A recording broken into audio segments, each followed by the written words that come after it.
wake up, I know. I've got to thank Shanti and Rohit for putting me in this session, the post-lunch session where everybody wants to have a little granny nap. Now, I'm going to try and keep this short and sweet and punchy. Are you all good with that? Good. Say it again. Are you good with that? Great. Okay, so I'm going to keep it short and sweet. I've got 14 minutes according to my timer. Now, my name's Kelvin. I work for a company called Kantar. Does everyone know who Kantar is? I hope you do, because we're big. We're in about 170 countries around the world, and we're quite well placed. We're a market research company, and one of the key areas that we do a lot of work in is media and creative development. So some of the stuff that Rohit was talking about this morning around neuroscience, around semiotics, we do a lot of work in that area. So we're really well placed to sort of add some insights around some of the winners and some of the people that are entered this year, okay? And that's why I'm here today. Right, let's get started. I think the first piece I want to talk about is what's happened in 2019. So overall, we had hundreds of participants, hundreds of entrants, and they were all very, very good. We got it down to about 90 finalists, and the judges looked at about 40 winners. Okay, so that was pretty cool. Very good. The next part I want to talk about is, so what was the sort of commonalities amongst the winning campaigns? And overall, we saw three key buckets that we thought were quite essential in terms of winners. And some of the, when I talk about winners, I talk about not just the 90 to the 40, but also between the bronzes and the silvers to the gold. So we're looking at differentiations within that as well. Now, if we looked at the first key bucket, I think the key one was sort of an increased collaboration with new tech brands that are entering into this market or have been in this market for a while.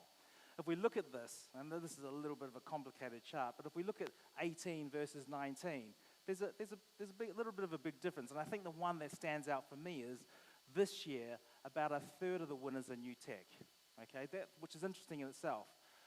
The other key bit as well is that, and I'll talk about this a little bit more later on, is that a lot of key brands worked or collaborated with some of these new tech brands. So they were basically riding on the coattails of their success. And what we do see is WPP and Kantar work together in doing what we call the Brandzy Top 50 Brands in Indonesia. And each year we look at the valuation of key brands. And what we do see is this year versus last year, there was a single-digit growth amongst the top 50. Normally it's a lot higher than that.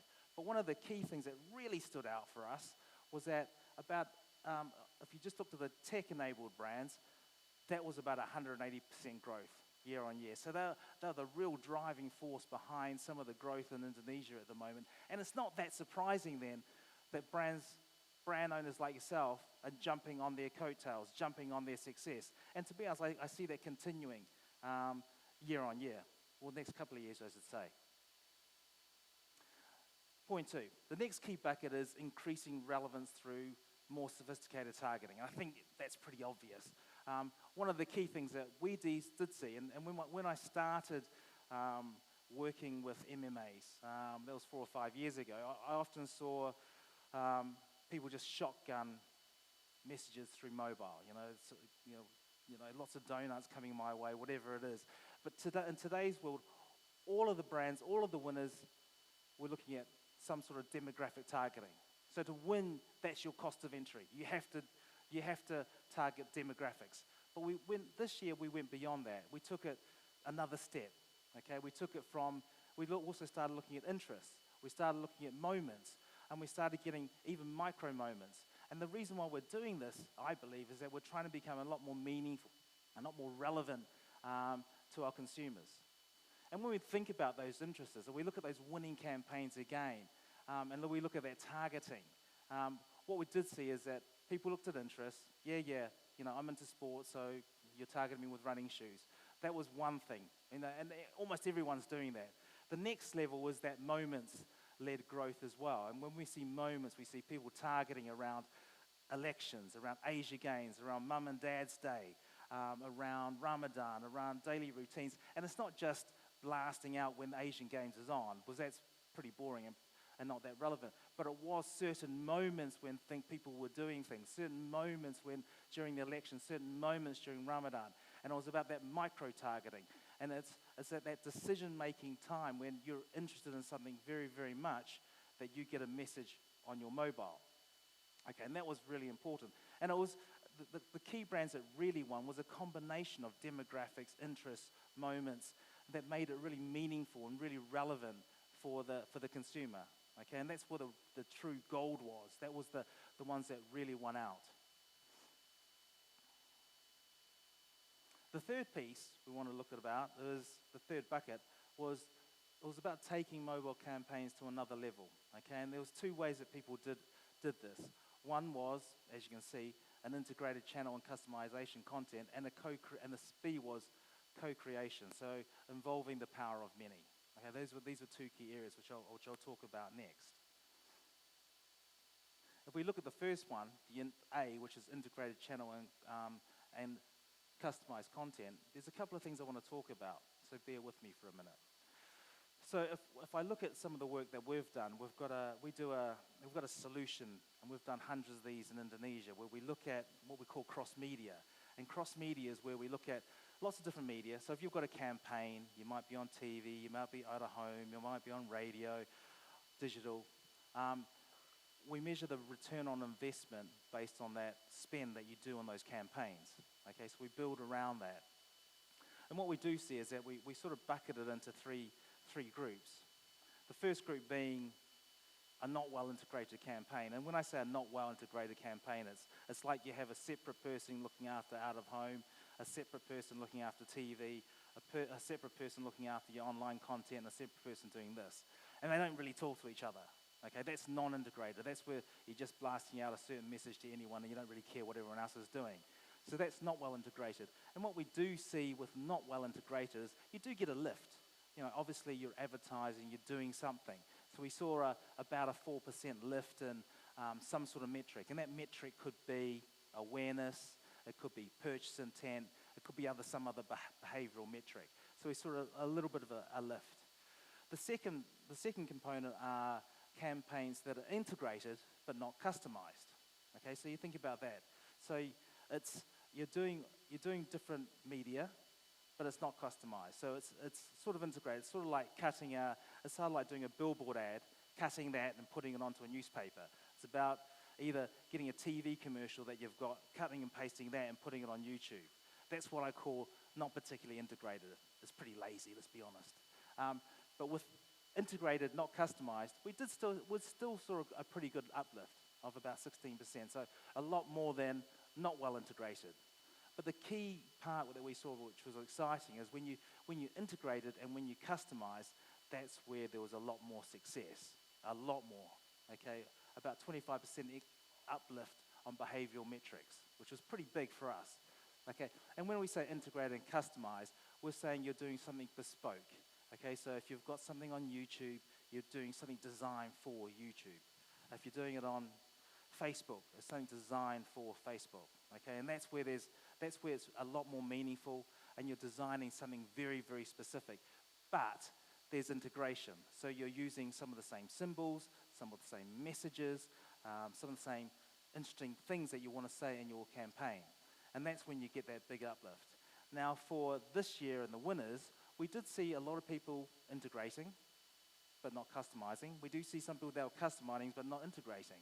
But the key, the big winners, that little 10%, the gold winners, typically the gold winners were doing a bit of both. They were customizing and they were integrating. Okay, and that's where they hit it out of the park. And if you're here tonight, you'll see some of the winners that have done some really good stuff around doing both the integration and the customization, and doing something very, very bespoke for that campaign. Right. And within online, and we know, obviously we're here at the MMAs today, and we're here today because we know it's an important part of how we build our campaigns. And we know that online, mobile, it punches above its weight. Okay, so when you do something online, you're concentrating on this little device.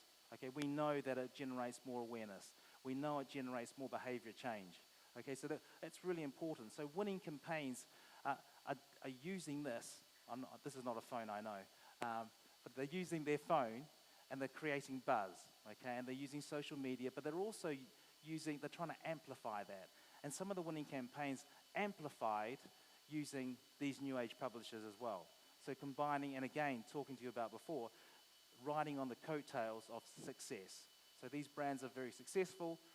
If you collaborate with them, you get a little bit more noise out there as well. And we saw a lot of the winners using that and using that methodology. The other part was about co-creation. So it was about leveraging the power of many. Again, it's an amplification, okay? And the ways that they did it was threefold. We saw about 10% who used some sort of mobile booking app.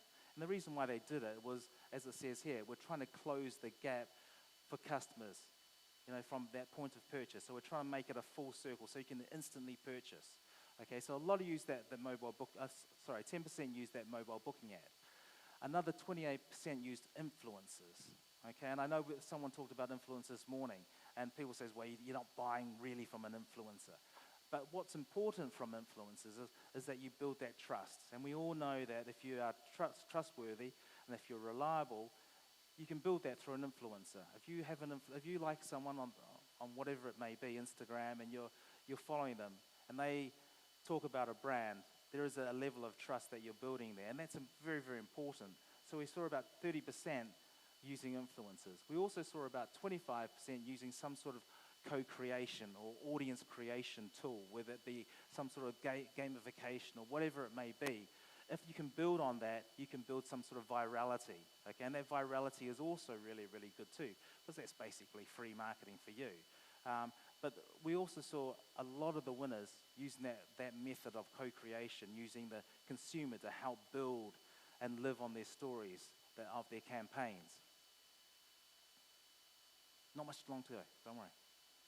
Right, so in summary, okay, I just want you to remember 3 or 4 key important parts about the winners, and I'm hoping that most of you are here this evening, because you'll see good examples of what happened amongst those 40 winners.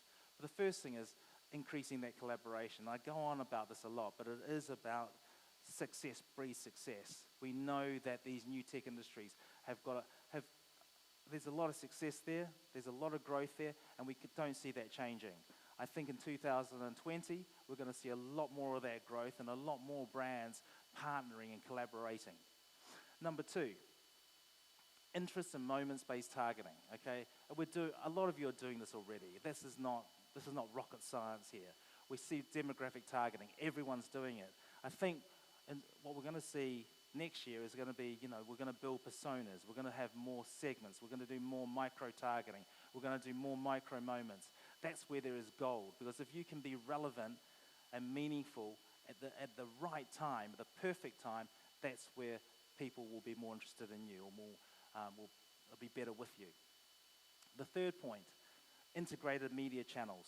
And we're sort of we're going in the right direction, but we need to make sure that we customize. We need to build content. We need to make sure it's much more personal. It's much more bespoke, especially bespoke for the media that you're using, whether it be, as I said, Facebook or whatever it is. But it needs to be more bespoke, but it needs to be very, very targeted as well. So it's almost talking to me. The very last point is leveraging the power of many. And that's where we see a lot more work that needs to be done here. We see a lot of success this year. But if you can leverage through mobile booking apps, if you can leverage through the influencers that you're using even more, if you can use content to co-create, whether that's through some game or whatever it may be, that's where we also think that you can magnify the campaign a lot more. And that's all I have to say. Thank you very much.